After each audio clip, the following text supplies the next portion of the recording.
मेरे मेहरबान दोस्तों, स्वागत है आप सब रसिक श्रोताओं का हिंदी सिनेमा के तरानों और अफसानों के इस नायाब प्रोग्राम में, जिसका नाम है सुहाना सफर विद अन्नू कपूर, सिर्फ 92.7 बिग एफएम पर।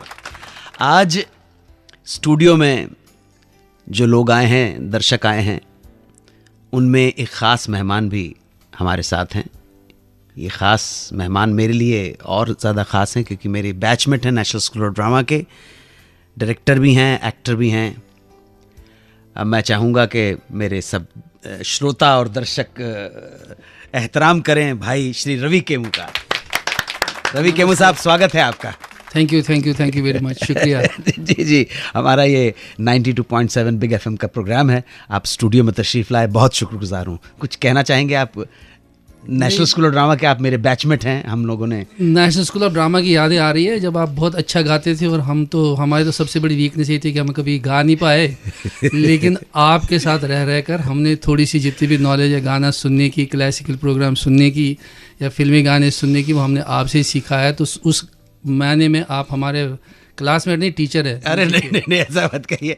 लेकिन ज़रूर जैसे जैसे आज की महफिल आगे बढ़ेगी, मैं रवि केमू के साथ कुछ बातें भी शेयर करना चाहूँगा अपने बचपन की। अब तो हम लोग थोड़ा सा जल्दी बहुत तेज़ रफ्तार से सीनियर सिटीजनशिप की तरफ बढ़ रहे हैं, लेकिन याद दिलाइएगा आप वो किस तरह से न्यू ईयर ईव की जो रात्रि थी, 31 दिसंबर था या 1 जनवरी को, किस तरह से हम सुनने गए थे रविशंकर जी का जो प्रोग्राम है। इसी तरह के कुछ अफसाने लेकर आया हूँ मैं, उनकी एक झलक आपके सामने रखता हूँ। आज मैं आपको बताऊँगा उस लड़की की दास्तां जो अपने पिता के गीतों को शौकिया कंपोज करते हुए बन गई। सिर्फ 16 साल की उम्र में हिंदी सिनेमा की एक कामयाब संगीतकार। कौन थी ये लड़की, ये बताऊंगा आज के इस शो में। इसके अलावा आज मैं आपको ये भी बताऊंगा कि फिल्म पड़ोसन का एक गीत, बड़ा मशहूर गीत है, एक चतुर नार करके सिंगार मेरे मन के द्वार, ये मुखड़ा इस फिल्म की रिलीज से 27 साल पहले रिलीज हो चुकी एक फिल्म में इस्तेमाल किया गया था। इसके अलावा आज आप रूबरू होंगे जावेद अख्तर के संघर्ष से।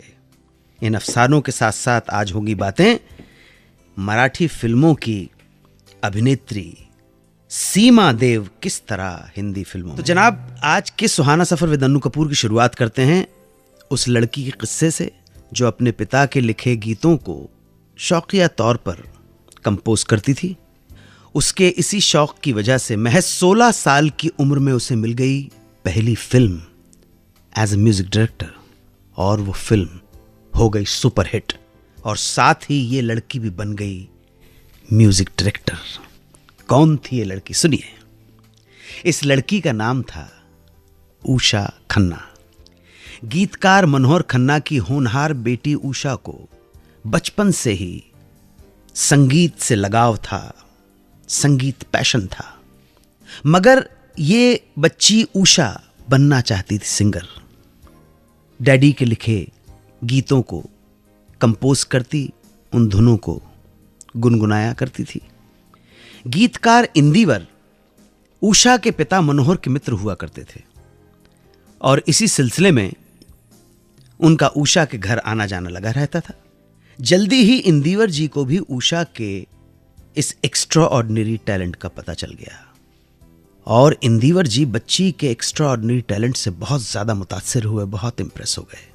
एक दिन अंकल इंदिवर ने उषा से कहा, कल तुम तैयार रहना, मैं तुम्हें किसी से मिलवाने ले चलूंगा, मगर बेटा ध्यान रहे तुम साड़ी ही पहनकर चलना ताकि थोड़ी सी बुर्दबार लगो।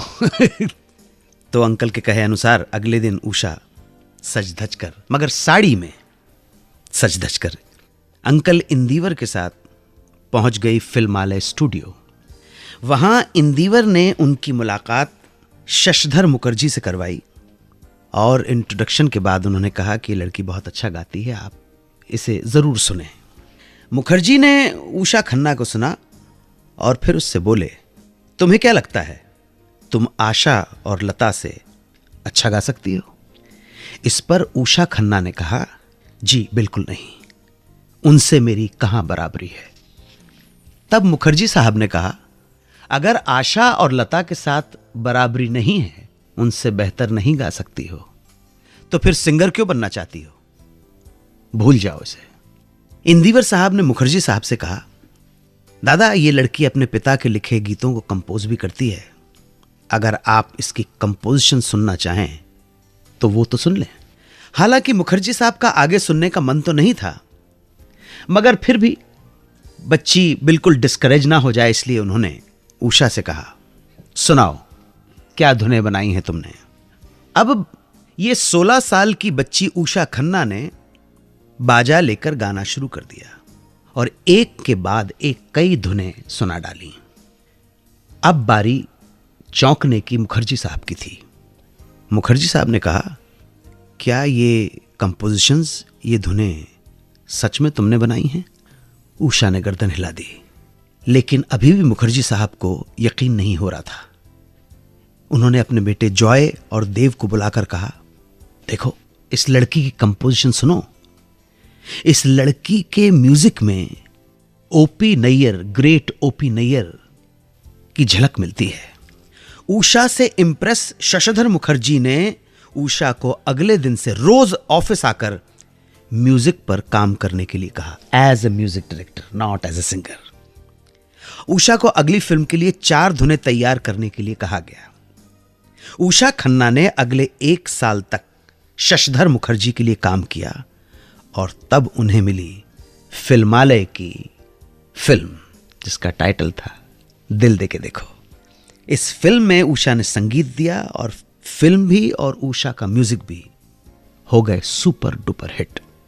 इस तरह एक सिंगर बनने की ख्वाहिश रखने वाली लड़की उषा खन्ना बन गई हिंदी फिल्म इंडस्ट्री की मोस्ट प्रोमिनेंट फीमेल डायरेक्टर। मैं ऑफिशियली और हिस्टोरिकली तो ये नहीं बोल सकता कि उषा जी हमारी फिल्म इंडस्ट्री की एकमात्र फीमेल म्यूजिक डायरेक्टर हैं। उससे पहले सरस्वती देवी ने और भी कुछ खवातीन ने म्यूजिक दिया है हिंदी फिल्मों में, लेकिन most prominent, most established and most extraordinary talented अगर कोई फीमेल म्यूजिक डायरेक्टर तो उसका नाम सिर्फ एक ही है, उषा खन्ना। उषा जी को याद करते हुए, उनके लिए प्रभु से प्रार्थना करते हुए कि वो स्वस्थ रहें और खुश रहें। सन 1964 में अपना घर छोड़कर बॉम्बे आए जावेद अख्तर को फिल्मों में बड़े ब्रेक के लिए करना पड़ा 5 साल का इंतजार। कैसे गुजरे उनके 5 साल बताऊंगा इस छोटे से ब्रेक के बाद। आप सुनते रहें सुहाना सफर विद अन्नू कपूर, सिर्फ 92.7 बिग एफएम पर। 92.7 बिग एफएम पर सुनते रहिए सुहाना सफर विद अन्नू कपूर, सिर्फ 92.7 बिग एफएम पर।